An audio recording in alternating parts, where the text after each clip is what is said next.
Gracias por venir, por acercarse. Gracias a Lu, a Romeo ahí por la organización.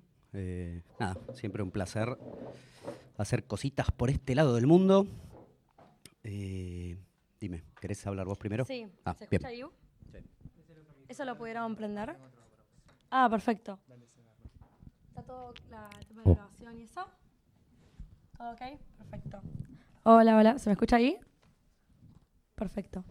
Bueno, ahora sí vamos a dar comienzo a la primera de las charlas del día 2 de Festival Freezer Internacional de Fotografía que estamos haciendo hoy en el Centro de Arte de la Universidad Nacional de La Plata. Muchas gracias a la universidad por abrirnos este espacio justamente para poder hacer todo este festival hermoso que estamos haciendo hace ya, 2 días. Y hoy tenemos la presencia de Martín Volati, un gran amigo, docente, todo, o sea, que va a estar dando una charla sobre fotolibros latinoamericanos, una selección de fotolibros latinoamericanos. ¿Vos tenés tu mic? ¿Cómo es Sí, esto? hola. Estamos Lu. siguiendo todo el dispositivo que nos costó un poquito armarlo, pero ya está todo, pero impecable, tenemos todo impecable. Bueno. Bueno, les saludo de vuelta. Hola, ¿cómo andan? Soy Martín. Nada, gracias por acercarse y Dale, si te está la parece, carpeta acá, está tu presentación. arrancamos. Vamos con la presentación, ¿no? Sí. Perfecto. Buenas tardes a todos, todas. Bueno, Lu me propuso este espacio para compartir una charla, alguna conferencia. Mi interés con la fotografía en los últimos años está muy vinculado a los libros. Tengo una editorial. Hace muy poco abrí un proyecto en Buenos Aires que se llama Atlas, que es una... ¿Se escucha bien, no? Sí. Que es una librería y galería, ¿no? Como especializada un poco en el problema del libro. Y se me ocurrió, o tenía ganas, que es algo que tenía ganas hace mucho tiempo, de compartir una selección, en este caso de 5 libros. Vamos a decir que es un canon personal del ámbito editorial latinoamericano de los últimos 10 años, 10, 15, no sé si el marco está tan claro. Pero bueno, mira la patada, linda. Me parecía que eran 5 libros que personalmente son importantes para mí porque me gustan mucho, digo, me disfruto la lectura como disfruto producir libros, y estos 5 libros en su momento me sorprendieron por distintas razones. Son libros a los que les vuelvo mucho porque los uso mucho en clase, pero también son libros que personalmente les vuelvo, cada tanto los ojeo a ver si cambiaron o si están por ahí. Pero sí me interesa además específicamente esta selección y un poco ahora les voy a compartir por qué. Porque creo que de alguna manera estos libros representan como 5 derivas distintas para posibles desarrollos, ¿no? O ampliar como maneras de abordar esta relación entre la fotografía y los libros, y algo que a mí me gusta llamar imaginación fotográfica, ¿no? Como de la fotografía solemos hablar mucho de la imagen fotográfica, más no de la imaginación, como si el espacio de la fotografía estuviese como solamente condenado a representar lo que está delante en vez de poder como de alguna manera acercarse a lo imposible. Y nada, me parece que estos 5 libros de alguna manera llevan como una propuesta específica, ¿no? O como un vector de la fotografía hacia un lugar, y que nada, quería como un poco resaltarlo hoy. El formato de la charla un poco gira alrededor de 4 textos que escribí previamente de estos libros que se publicaron en medios. El más viejo es como de 2015. De los 5 escribí 4 textos, hay uno que no tiene texto y después les voy a contar por qué. Permítanme leerlos mientras paseamos por cada uno de los libros de esta caprichosa selección. Y al final sí me gustaría como dejar unos apuntes como muy específicos y puntuales de cada libro y trazar esto, ¿no? Como si una posible metodología alrededor de estos caminos o estas derivas de proyección para la imaginación fotográfica latinoamericana. Y luego, como siempre, si hay ganas, conversamos. Roma me va a hacer de modelo y de pase de libros. Tenemos que abrir el Meet. Perdón, y acá vamos a hacer... ¿Otra vez? Sí, señor. No sé cómo usar Mac yo. Soy una chica de Windows. ¿Dónde querés ir? ¿Abrí el Meet? ¿Este? Sí. Ponelo gigante, que es y pone ahora, amplíame la ventana. Sí, señora. Perfecto. Y ahora vamos a darle rec también. Hay un botón acá, pero ayuda, Martín. A ver. Gestionar grabación, porque esto va a ser... Grabación. ¿Está dando unas patas? Está eléctrica la cosa. Sí, estamos cargaditos. Cargaditos. Bueno, voy. Dice así, el texto se titula Medaille y sus precursores, fotografías 1930-1943 de Francisco Medaille. En 1910, Franz Kafka escribe en la primera entrada de lo que luego sería la edición publicada de su diario la siguiente oración: los espectadores se ponen rígidos cuando pasa el tren. Ricardo Piglia, escritor argentino, sostiene en su libro Respiración Artificial que el escritor checo anticipó con 13 años los trenes del nazismo cargados de judíos en esas palabras. Piglia propone leer a Kafka después de Hitler o a Kafka como un síntoma anterior. La idea no es propia, al menos no lo es en la historia argentina que yo conozco. Porque en 1937 Jorge Luis Borges publica el ensayo Kafka y sus precursores, ensayo que recomiendo mucho, en el que establece la premisa de que algunos escritores crean a los que le preceden, es decir, hay escritores que construyen los que vinieron antes. Para Borges, lo kafkiano permite entender autores anteriores, bajo la nueva condición de lectura que construye. Para Piglia, el nazismo engendra a Kafka, que lo describe antes. Borges lo dice en un ensayo y Piglia en una ficción, pero la premisa es la misma.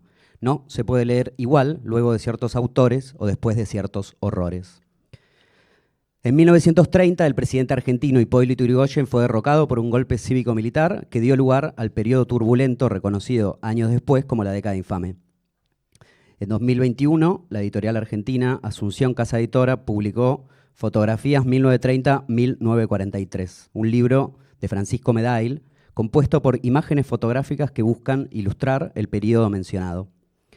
Quien, como yo, lea de los autores sus años de nacimiento, en busca de ese índice combinado de juventud y talento, que en principio no debería superar al propio, entenderá que nacido en 1991 en Entre Ríos, Medail no pudo haber realizado las fotografías fechadas varios años antes en su libro. No dan las cuentas. ¿Es posible fotografiar con menos 61 años? Francisco Medail propone leer el pasado propio desde un estilo ajeno, o mejor, propone leer un estilo ajeno desde el propio pasado. Su libro compila fotografías argentinas del periodo 1930-1943 en el año 2021. Lo hace después de mirar las fotografías de Robert Frank, publicadas en el año 1958 en ese otro libro titulado Los Americanos. Con fotografías grises, el fotógrafo suizo mostró en su celebrado proyecto editorial un Estados Unidos alejado de cualquier sueño. Lo marginal fue su motivo, su tema y su estilo. Fotografías 1930-1943 parece querer reclamar ese margen como una identidad local al expropiar la forma de ver canonizada en el norte para revisar una posible historia del sur. Conformado estrictamente con imágenes extraídas del Archivo General de la Nación y otras colecciones personales, el proyecto de Medail es un ejercicio inteligente de apropiación y desplazamientos. También lo es de edición desde la agrupación y la secuencia. En primera instancia, este proyecto reúne distintos autores y distintos usos de la fotografía bajo un solo nombre y una sola mirada, la de Medail después de Frank. En cuanto a la secuencia, no me detendré en describir el funcionamiento de su lectura. Esa experiencia queda reservada a quien entre a este libro que aquí recomiendo. Sí mencionaré que queda clara la intención de seguir la estela de la edición original de Los Americanos. El diseño lo deja por demás claro, pero con desvíos personales que desde mi perspectiva son aciertos. Fotografía 1930-1943 evita a tiempo ser un ejercicio de esos que quieren jugar con el libro de Frank y que por conversar con él se creen importantes. Abundan de esos abruptos en el medio, pero afortunadamente para la fotografía argentina este no es el caso. Fotografías 1930-1943 es más que un libro de libro. Una posible categoría para pensarlo sería la de proyecto que cuestiona el aparato de la historia con mayúscula, de Argentina y de la fotografía. Comprometerse en su lectura es acordar que aunque la disciplina histórica está hecha de muerte, no necesariamente está muerta. Según Medail, hay fotografía franquiana en Argentina antes de Robert Frank y vale la pena revisarla hoy. Resta preguntarse lo obvio. ¿Qué precursores crea Francisco Medail? ¿Quién lo engendra a él? ¿Cómo volveremos a leer fotografías 1930-1943 luego de que termine esta nueva época infame desde la que escribo y de la cual este proyecto nos advirtió antes de que pudiéramos saberlo? En palabras de la autora Selva Almada, quien reemplaza honrosamente con su texto en este libro a la mole de Jacques Kerouac en el anterior, anda a saber. Espectacular. Después, cuando termine la charla, los libros los dejo acá en la mesa, así que si quieren acercarse a hojearlos, también bienvenido.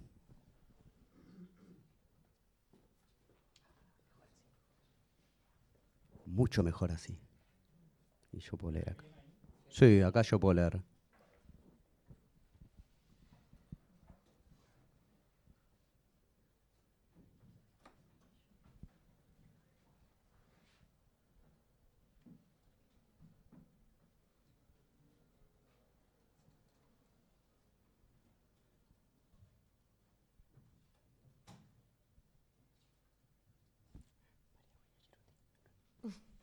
Haciendo eso. Gracias María Eugenia Chiruti por la computadora.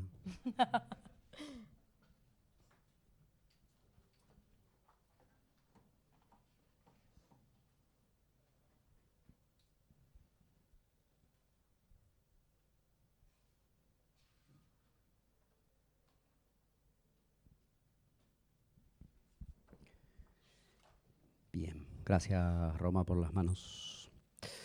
Bien, vamos al siguiente. Y este lo tengo en un video, que a ver si me sale todo ok. Está por acá. Y está por acá. Y está por acá. Y este chiquitito lo escondo por acá. Bueno. Zona 5 de Diego Vidart, autor uruguayo. Publicado por el Centro de Fotografía de Montevideo, el CDF, Zona 5 es el último libro del autor uruguayo Diego Vidart. El libro está conformado en su totalidad por fotografías de un personaje con una insistente camiseta gris, registrando con su cámara de fotos los grandes paisajes norteamericanos del oeste. Es una publicación de formato mediano, ni muy grande ni muy pequeña. Igual con la cantidad de páginas e igual con sus pretensiones. En Zona 5 no importa el tipo de papel ni su calidad, tampoco importa mucho la impresión, aunque quizás este sea el único vértice mejorable del libro. Es una publicación absolutamente recomendable en donde el proyecto se soporta idealmente en todas las decisiones que el autor ha tomado para traducirlo en formato libro. La B en la portada podría ser un cuello de camiseta, un 5 en números romanos o la V de Vidart. Zona 5 es uno de esos proyectos que logran un enigmático balance entre concepto y sensibilidad y que nos hacen, de una manera oximorónica, pensar con el corazón. En un constante juego de metatextos y símbolos, Diego fotografía a su padre fotografiando paisajes en un viaje alrededor de Estados Unidos. Es un viaje físico, pero que funciona también como biografía personal del autor y como historia reducida de la fotografía general. Hay un hombre con su remera gris, medio, Zona 5, y su deseo de fotografiar, que se convierte en símbolo. Y ahí está su hijo, que lo documenta para hacerlo estallar en potencial narrativo y conceptual. Y en el medio la historia y los grandes fotógrafos que la acompañan, Adam, Weston, Evan, Friedlander. El libro es una crónica sensible de la relación entre un padre y un hijo, o un aprendiz y un maestro, o dos sencillos colegas, y el amor que ambos tienen por la fotografía. En el medio se encuentran, el medio es el mensaje. Pienso ahora que voy terminando esta reseña que la V en la portada también podría representar el cono de la mirada. Y quizás Zona 5 sea sencillamente una reflexión de cómo vemos y en consecuencia de cómo fotografiamos. Y viceversa, con B corta también. Es espectacular. Este lo tengo a la venta en Atlas, si les interesa. Metió chivo. ¿Qué es Atlas? ¿Querés contar sobre Atlas? Ya conté sobre Atlas. ¿Sí? Sí. Ah, bueno, algo. Cuento de vuelta. Contá de vuelta. Atlas.paternal, lo pueden buscar en Instagram. Siento que estoy en la radio. Nada, es una librería, galería, hacemos exposiciones de libro, foto, invitados, invitadas. Román, ahora te necesito de vuelta para este. Ay, hija de puta. Perdón. Ustedes no. Tirando las patas. Vamos esquivando acá balazos. Ahí estamos, ¿ok? Sí. Bien. Satán, de León Santini Muñoz.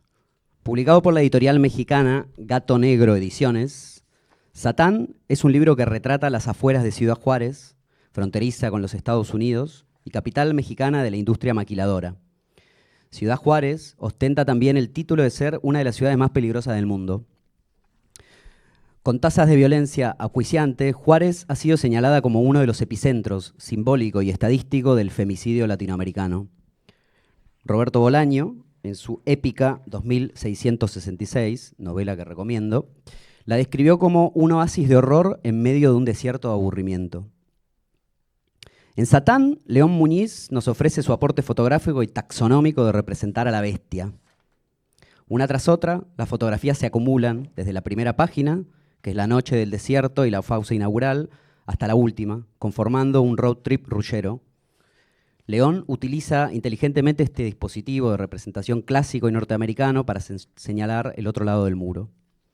El viaje se sucede como una gran línea conformada por fragmentos que citan inevitablemente al fordismo de las maquiladoras y todas sus miserias, como un posible mantra capital que repetimos todos como idiotas hace ya demasiado: las casas, que son la propiedad privada por definición, las rejas, nuestra distancia del otro, y los autos, la noción de progreso y velocidad, pasan en un libro interminable, repetitivo y aburrido. La bestia es la espera. Satán es el mejor libro que vi este año. Es un texto viejo este, ¿no? Es del 2018, creo. Es el mejor libro que vi en el 2018. Es un libro inteligente y atroz. Hace uso de la violencia acumulada para representarla sin caer en la trampa exhibidora de siempre. Es cubista, futurista y bien latinoamericano. Es musical por el sonido del auto, el ruido de la impresión risográfica y por todas las otras fauces negras que suenan como oscuras notas en las ventanas y puertas de las casas en donde hay un infierno esperando. León representa a la mejor manera de Bolaño la arquitectura del mal. Ciudad Juárez como una ciudad metafísica donde las columnas son postes, el horizonte el desierto y el muro final el bruto de siempre. Ciudad Juárez como una ciudad que no termina, como un campo de concentración industrial, como un enigma sucio latinoamericano, como un anillo del infierno que se extiende aburrido y olvidado o proclamado al olvido. Bien. Y vamos con el último, que es este. ¿Está saliendo bien esto o como? Está saliendo espectacular. Vamos, campeona. Ahí. La patadita es como que te despierta, está buena. Bien. Epa, este tiene música, no quiero música. Toma atrás. Chao. Bien. ¿Vamos bien? Cabanagem, o cómo y por qué representar la historia. Cabanagem, no sé si alguien habla portugués y me quiere corregir, bienvenido. Yo le digo Cabanagem, pero no sé cómo se pronuncia. De André Penteado. ¿Cómo y por qué representar desde la fotografía y desde hoy una revolución producida en el Amazonas brasilero a mediados del siglo XIX? Estas son las preguntas que guían al fotógrafo André Penteado, en su proyecto y libro Cabanagem, publicado en 2015 por Editora Madalena, editora que ya no existe más. El texto que acompaña a la publicación nos cuenta que el Cabanagem fue una revuelta social ocurrida en la región del Amazonas entre los años 1835 y 1840. En ella, mestizos y esclavos decidieron tomar armas y derrocar al entonces gobernador de Belén de Pará, casi anticipándose por un siglo al manifiesto antropofágico de Oswald de Andrade. Los cabaneros decidieron devorar literalmente al legado cristiano europeo con su selvajismo. El término quizás calza mejor que el asqueroso y colonizante salvajes. Tomando como punto de partida este evento, Penteado orquesta una investigación fotográfica que se sugiere en 3 partes. El libro se presenta en un sobre cuyo color se puede elegir entre rojo y verde. Yo elegí el verde. El color de la selva y el de la sangre, que en esta historia son lo mismo. Este contenedor, que sugiere una investigación pendiente, contiene 3 partes separadas que se activan en conjunto. El texto impreso en papel, prensa, nos indica desde su título la función que cumple en la publicación, para ver el Cabanagem. Aquí se nos da un resumen de los hechos que dieron causa y que fueron consecuencia de este histórico periodo del Amazonas brasilero. El libro verde, que es el que estamos viendo, se ocupa de mostrar imágenes sugerentes del espacio donde sucedió el levantamiento. Comienza con unas amplias imágenes de la selva. En las páginas siguientes el follaje se repite y cambia mientras oscurece y cae la noche. Nos sumerge en el territorio denso del Amazonas y de la historia, donde todo ha acontecido y queda por suceder. Hay en estas primeras páginas un gesto que engulle al lector. Luego se da lugar a los restos. Las ruinas parecen hablar y mostrar las heridas hechas con machetes y fuego. Hay un santo con su cara cortada que nos revela un rostro bruto y de madera. Es más tronco que santo. El desorden y el caos reinan en todas las imágenes. Las grutas y las columnas sucias de una iglesia son acá lo mismo. La húmeda noche parece colarse entre los archivos y los pasillos repetidos de oficinas municipales, abriendo paso a la tierra con su tiempo natural. Es un paisaje post-kafkiano, como de una burocracia incendiada, vencido, asfixiante, donde todo parece ser parte de un festival que ya ha ocurrido, pero que de alguna manera sigue vivo. El festival de los símbolos, o el de la historia, o el del Kavanagem. El libro verde del Kavanagem es un gran si estas paredes hablaran. Pues allí, en los objetos que quedan, en lo que permanece y aún late de historias, el autor encuentra y narra su relato. Aparentemente se puede fotografiar algo que sucedió hace 250 años. El tercer elemento que conforma la publicación es un pequeño cuaderno rojo donde se nos presenta retratos de los herederos de aquel movimiento revolucionario ocurrido en el siglo XIX. Cada uno de ellos parece representar al otro que lo antecedió. Son los actores contemporáneos de esta historia pasada y los posibles rostros de aquellos cadáveres anónimos que se entremezclan en el libro verde. Los agentes olvidados renacen en los habitantes contemporáneos de este territorio cargado de revolución.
Este no lo tengo en Atlas. Lo requiero tener, pero no lo tengo.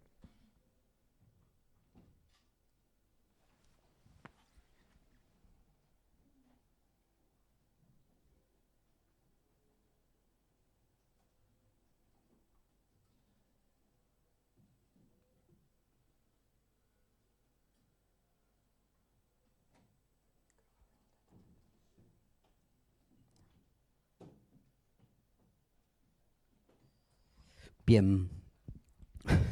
La patadita de siempre.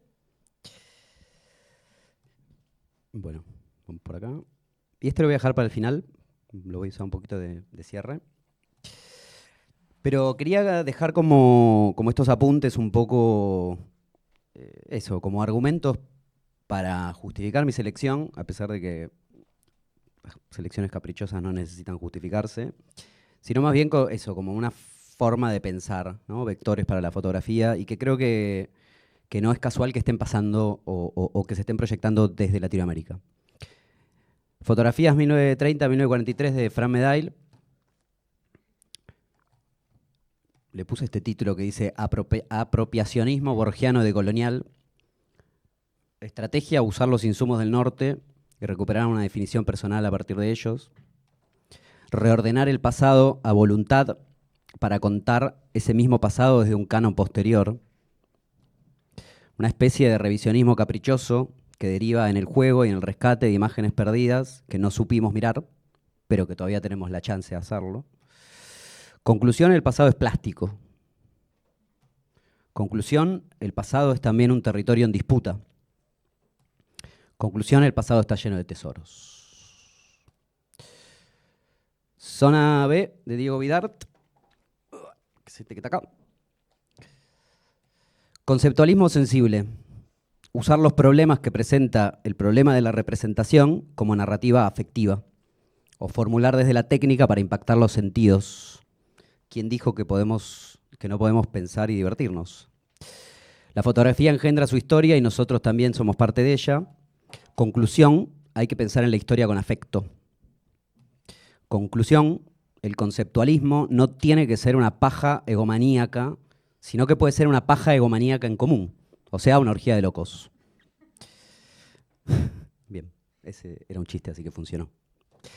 Satán de León, este es un librazo. Es difícil de mostrar porque es un libro muy largo y abre muy mal, pero como habla del mal, está todo bien que haga las cosas mal.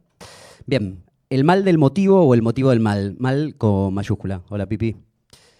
Una vez un amigo me enseñó que la fotografía tenía una gran desventaja ante otras disciplinas y esa era la confusión que la fotografía tenía entre tema y motivo. En la pintura queda claro que yo puedo pintar flores y estar hablando de otra cosa. Pero para la fotografía en general, si fotografío flores, estoy hablando de eso.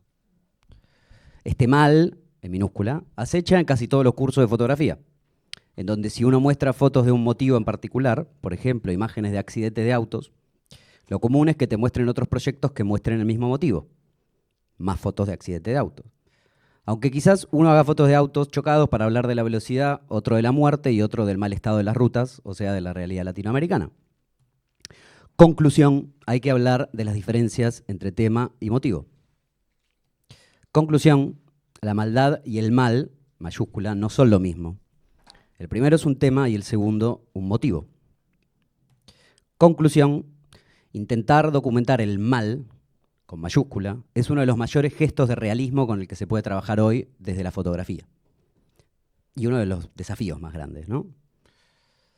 La M de mal es la M de Milei. Bien, por si no quedó claro. Cabanagem de André Penteado, tengo el brazo corto, esa es mi condena, no llego a agarrarlo, está ahí. Bien, fotografiar el pasado prefotográfico. La fotografía no está atada a fotografiar solamente el tiempo presente. Es decir, podemos documentar cosas que sucedieron, o no lo quiero postular como una afirmación, más así como una pregunta. ¿Podemos fotografiar eventos, sucesos, situaciones que sucedieron antes de que existiera la fotografía? ¿Es posible ese ejercicio de tiro tan largo? No hay que olvidar que en uno de los pasados, la fotografía nació en Brasil, Hércules Florence, me lo googlean si no lo conocen, en la selva. Eso de que la primera foto es una mirada desde la ventana hacia afuera y de día es una invención europea. Patadita. La fotografía también puede mirar hacia adentro, a lo denso de la noche, a lo desconocido, a lo imposible de representar. Conclusión.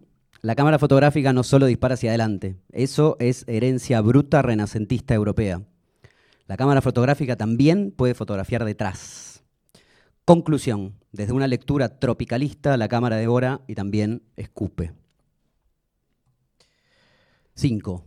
Edén, de Bernardita Morelo. De este libro no tengo palabras, o no tengo palabras escritas, digo, como en este registro de reseña, porque es un libro que me elude significar.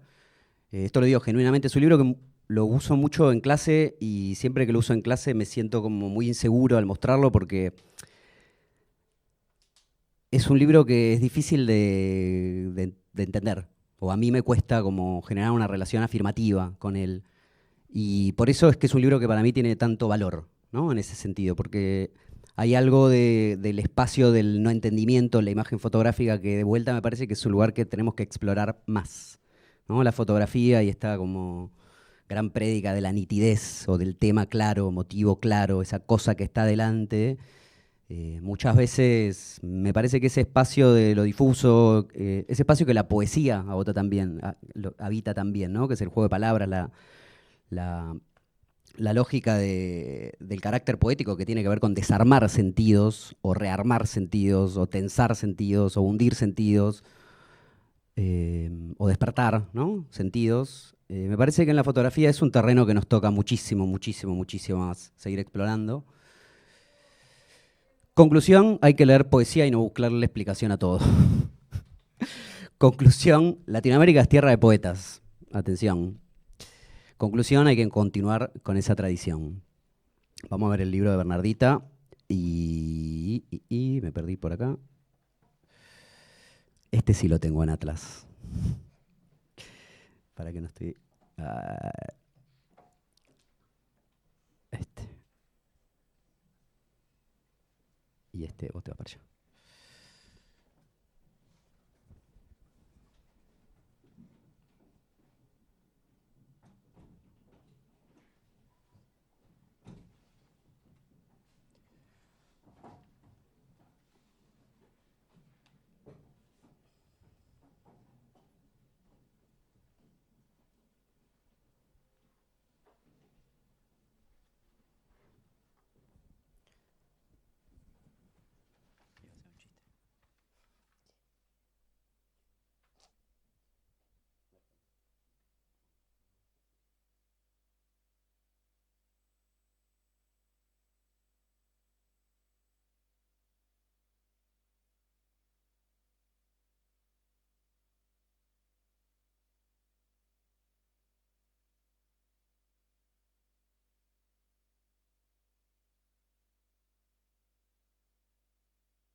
Bien.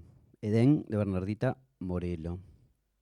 Aprovecho y les tiro el chivo de que en mediados de marzo habrá una exposición de Bernardita en Atlas.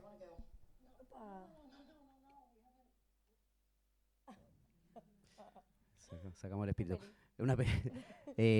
No, eso, en mediados de marzo va a haber una exposición de Bernardita en Atlas, así que nada, si les interesa su libro, bienvenidos. Gracias por escucharme, les escucho. Si alguno tiene alguna pregunta, dudas, comentarios, derivas.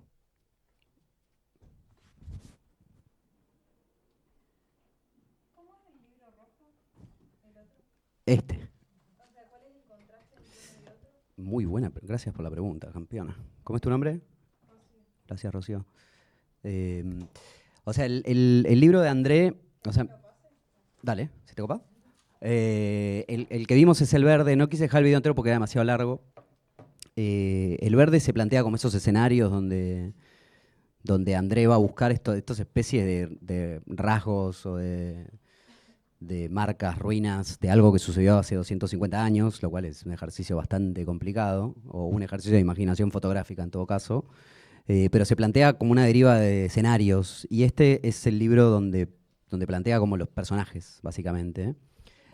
Son todos retratos, el libro de retratos, y en este extremo hace como una descripción de quién es el personaje y el tipo de linaje que tiene en relación a los revolucionarios originales del Kavanagem. O por herencia de sangre, o por herencia de algún tipo de puesto, o por alguna posición política. Pero es como una especie de libro de los personajes, libro de los escenarios. Y Claro, porque ya no hay personas, no, es puro selva y situación. Y este es como la puesta en contexto, ¿no? O el libro un poco que da la instrucción, que se llama Para leer el Kavanagem. O sea, hay que empezar por acá, de alguna manera, ¿no?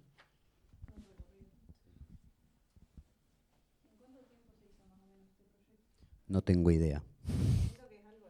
Sí, sí, sí, si les interesa el trabajo de André, que se los recomiendo porque es un autor muy prolífico, este libro es parte de una trilogía, iba a decir que son 3 libros, parte de una trilogía, que tiene que ver con esta línea de interrogar el pasado prefotográfico o el pasado no representado por la fotografía, pero hacerlo desde hoy. Los otros 2 libros no son tan buenos y por otro lado son un poco más crípticos porque son recontra brasileros, o sea, son de historia brasilera al taco y historia brasilera como no reciente. Entonces también son como fenómenos o eventos que a mí por lo menos me cuesta como terminar de entenderlos, ¿no? Como hay un uso político ahí que probablemente un lector de la región lo entienda mucho más. Son buenos igual los libros, pero este yo creo que fue el primero además. Creo que marca como el tono muy claro de esta línea de trabajo, ¿no? De voy a ir con mi cámara a tratar de fotografiar algo que pasó hace 300 años, hace 200 años, a ver qué encuentro, a ver de qué manera lo encuentro, de qué manera lo pongo. ¿Cómo conectarlo con el presente también? Sí, sí, sí, sin lugar a duda. Sí. Eso es digamos, ese es el tiro que me resulta interesante, esa conexión como muy forzada, muy especulativa, pero a la vez necesaria. Hay un libro en esta misma línea de André, que es de un fotógrafo de Guatemala, que se llama Juan Brenner, que se llama Tonatiu, Tonatiu, que usa un poco el mismo recurso. Él va a fotografiar las rutas del conquistador de Guatemala, que no me acuerdo, Pedro Alvarado, y va como eso, buscando trazas, ¿no? de esa matanza que tiene 600 años. ¿Cómo puedo documentarla hoy? Que existe esa posibilidad, ¿cómo puedo tirar la fotografía en ese vector? ¿Alguna otra preu? Si quieren recomendaciones de libros, tengo bocha. No. Tengo una duda de la presentación que hiciste, que hay una parte que hablas del mal como tema y motivo.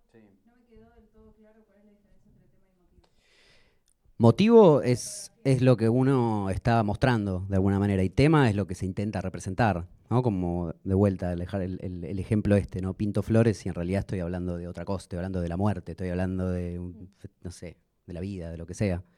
La fotografía tiene, entre comillas, ese efecto que muestra lo que está delante y asumimos que entonces estoy mostrando eso y nada más, ¿no? En esa capacidad reproductiva que tiene la imagen fotográfica, de que además no cambia a la hora de repetirla. Creo que se fija mucho esa confusión, que me parece que es parte del medio de esa confusión, desde ahí se trabaja también en lo fotográfico. Como la pregunta sería, ¿es posible fotografiar un auto y no hablar un auto? ¿Es posible fotografiar a una persona y no hablar a una persona? ¿Viste? Ese sería como llevar el ejercicio al extremo. Pero me parece que este libro, Satán, que esto es un librazo, palabras mayores, es eso, intenta documentar el mal, ¿no? Quienes hayan leído Bolaño, que recomiendo mucho leer Bolaño, Bolaño tenía como esa fijación con intentar representar el mal, la palabra el mal con mayúscula, está como muy presente en toda su obra, siempre es algo más grande que solo las personas, es como un programa, ¿no? que está dando vueltas, es una energía, es un personaje, es una fuerza, como nunca queda definido porque el mal es de las cosas, como representar la vida, son cosas enormes. Entonces me interesa mucho en este sentido el ejercicio, sí, como muy técnico y claro y práctico que hace León de intentar documentar el mal. O sea, si hacemos el ejercicio de decir que el mal, yo creo que si el mal viviera en algún lugar, estaría viviendo en el lugar donde hay más femicidios en el mundo, que es Ciudad Juárez. Entonces, bueno, voy a documentar ese lugar entero, tipo, voy a ir con un auto entrando por el desierto a la noche y fotografiando una tras otra, tac, tac, tac, toda esta ciudad como fantasma, esta ciudad bestia, esta cosa que se come gente, que me parece un abordaje maravilloso, un intento maravilloso, ¿no? Como intentar documentar el mal. Como el mal no es mi ley, el mal es otra cosa más grande. Bueno, ¿dónde está? ¿Quién es? ¿Cómo lo fotografío? ¿Cómo lo muestro? Y me parece que es un gran intento este libro y me parece que es un gran proyecto para la fotografía latinoamericana. Para la fotografía mundial, diría, pero bueno, vamos a hablar de lo que tenemos nosotros. Es muy interesante el de Vidar, en el sentido de que por ahí la representación de un motivo que puede ser el vínculo paternal que puedes tener por ahí, o el legado en la práctica de la fotografía, se puede representar tan simple como en fotografía centrada de padres sacando fotos de otras cosas. Total, estoy de acuerdo con vos. Por eso me parece que es un libro que funciona muy bien, porque se propone una sola cosa, la lleva a fondo, esa cosa, o sea, esa esfera conceptual es como perfecta, y cuando pensás que no puede ser mejor, te enterás que es el papá de él y que él está fotografiando a su papá. Él está fotografiando a su papá, fotografiando lugares que a su papá le fascinan porque vio otras fotografías. Y a ellos es un linaje tipo de amor por la fotografía, de amor entre ellos, de amor por el paisaje norteamericano fotografiado. Y de paso, tipo, el papá tiene la remera gris, es como... ¿El qué? No creo que sea aleatorio. O sea, me parece que ahí o quizás sí, no lo sé. No lo sé, quizás es un descubrimiento posterior, pero sí, esa remerita Zona 5 es como... Sí, pero por eso digo que a mí en general como el conceptualismo me gusta mucho, porque me gusta mucho como pensar las estructuras de las cosas, pero yo creo que el proyecto del conceptualismo tiende a fracasar por frío, por aburrido, por seco, por hablarle como solamente tipo a una idea de inteligencia que bueno, anda, tipo, chao, 3 personas en una sala. Y en este caso creo que acierta en todos los puntos e incluso tipo te pega cerca. Es como, por eso digo que me parece que es una gran estrategia, ¿no? Como generar un programa articulado, complejo, que permita pensar, pero a la vez tipo te emociono, como te pego por 2 lados. Tipo, si no te gusta pensar, te gusta emocionarte, si te gusta emocionarte, acá te da por todos lados y es un libro chiquitito, como muy bello, y está en Atlas. Pero sí, es un re libro. Y estoy de acuerdo con vos, de que ahí hace muy bien eso, de que elige una cosa y la usa para representar algo mucho, mucho, mucho más grande. Evidentemente no es solo lo que está delante, lo que está mostrando, ¿no? Re. Y además también una cosa que, te pregunto a vos en realidad, que incorpora una nueva dimensión en los fotolibros cuando tiene una explicación del contexto o de la historia que intenta representar, o es innecesario. Es una muy buena pregunta. Creo que es creo que es una decisión que como punto de partida marca distintas condiciones de lectura. No es lo mismo entrar a ver un libro sin ninguna palabra que entrar a ver un libro con una palabra. No es lo mismo ver una imagen con un contexto, no es lo mismo ver una imagen con un texto. El problema que tienen los libros, el problema que tiene la fotografía en términos de circulación es que para circular necesita tener un título, porque necesitamos esa cosa, ¿no? Del título del proyecto. Entonces es difícil encontrar fotografía sola, moviéndose sola. La poesía, por ejemplo, no tiene ese problema. Hay poetas que escriben y no le ponen título a los poemas y ya fue, está ahí. La fotografía en general para moverse necesita tener un título, entonces ya hay una condición que le impone el texto. Entonces, esa dirección, mientras más marcada está, por ejemplo, Satán, en ese sentido, es un libro que solamente tiene una palabra, que es esa. No tiene ninguna otra palabra en todo el libro, y con esa palabra alcanza. Si vos querés saber que esto es Ciudad Juárez, te podés enterar por fuera del libro, en la página de internet, o cuando lo comprás, hablas con el autor. No importa, como lo que está representando está como mucho más grande. En Cabanagem, la decisión que toma es la apuesta total. Él entiende, o él, no sé qué entiende, no sé si entiende, no sé si es la única solución, pero él propone que para activar ese libro vos necesitas saber el contexto histórico. Si no, el libro no funciona en la manera en la que él lo compuso, ¿no? De alguna manera. Como al final, me parece que Edén no tiene ninguna palabra. Y por eso a mí no me gusta ponerle palabras mías, ¿no? Últimamente digo que siento que las secuencias fotográficas funcionan en su mejor versión cuando uno no las puede explicar en palabras. Vos las ves, estás leyendo algo y lo entendés, pero si lo tenés que poner en palabras, fracasa ese proyecto. Y eso es porque ahí están hablando las imágenes. Y las imágenes tienen en sus condiciones, ¿no?, de relación y de resonancia distintas retóricas que las de la palabra. Uno puede hacer son juegos distintos, ¿viste? Son pedazos del cerebro, no sé, pulsiones, no sé dónde está, pero son distintos. Los encuentros a veces son provechosos y a veces el texto se la lleva a la foto y le dice, no, mira, yo te voy a hacer decir lo que yo quiero. Entonces me parece que yo no creo que haya una solución, digo, como una forma de hacerlo. Me parece que la forma que uno elige marca o impone una condición de lectura y que hay que ser consciente. Conclusión, hay que ser consciente de la relación entre texto y fotografía. Y tomar una posición ante eso, ¿no? Pero sí, me parece re importante, a full. Buenas preguntas, ¿eh? Muy buenas preguntas. ¿Alguien tiene alguna otra pregunta? Allá. Carlos Ríos. Gracias.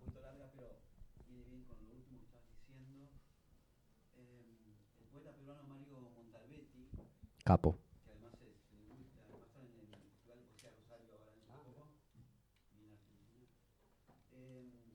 Él distingue, para hablar un poco de la lengua poética, él habla hace una distinción entre lengua y lenguaje.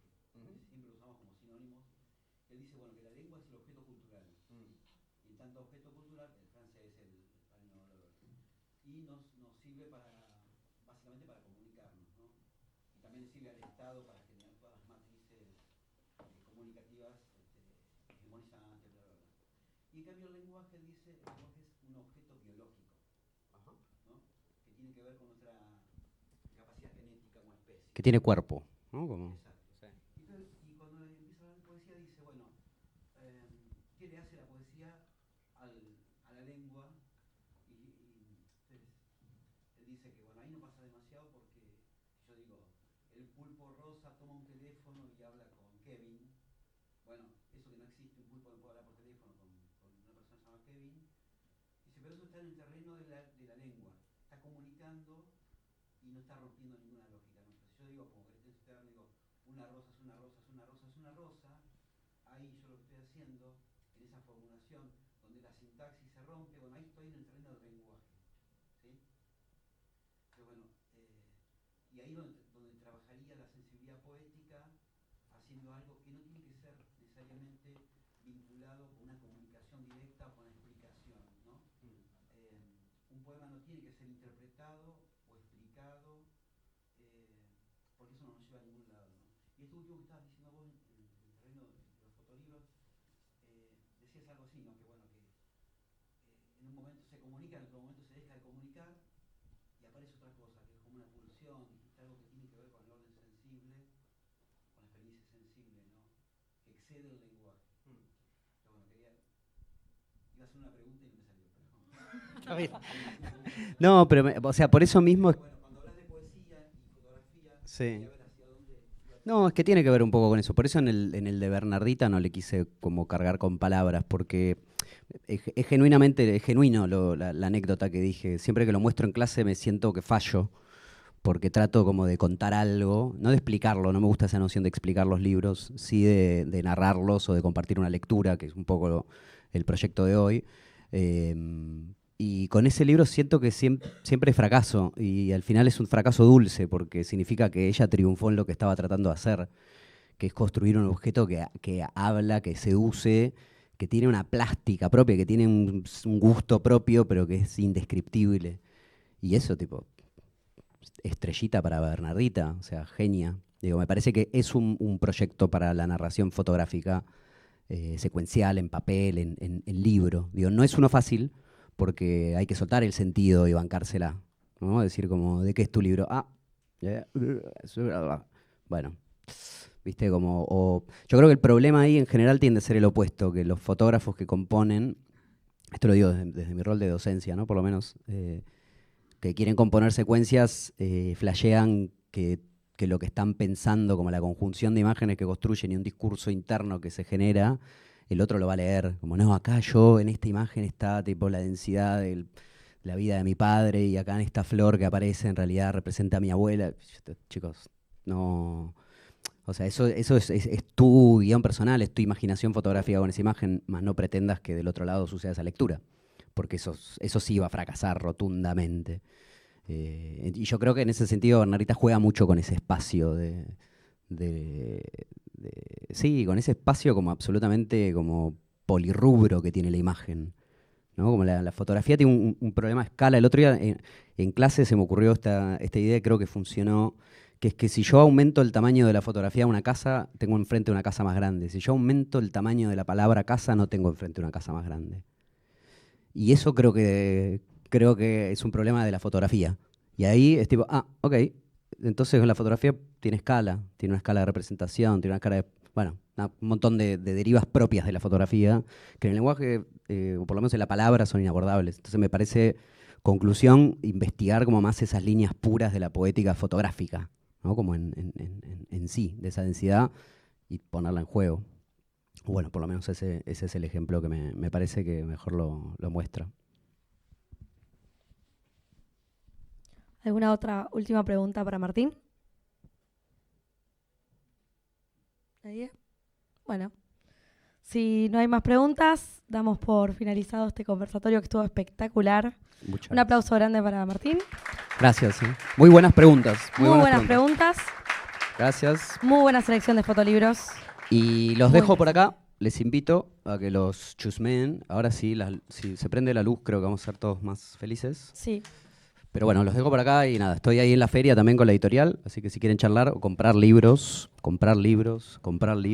Muchísimas gracias. Y después de que veamos los libros y terminemos el conversatorio, tenemos la siguiente presentación, que es el conversatorio con María Eugenia Ceruti. Y después seguimos con la presentación del Lesama de Pipi Tristán, que está acá. Ya. Vamos, Pipi. Bueno, gracias.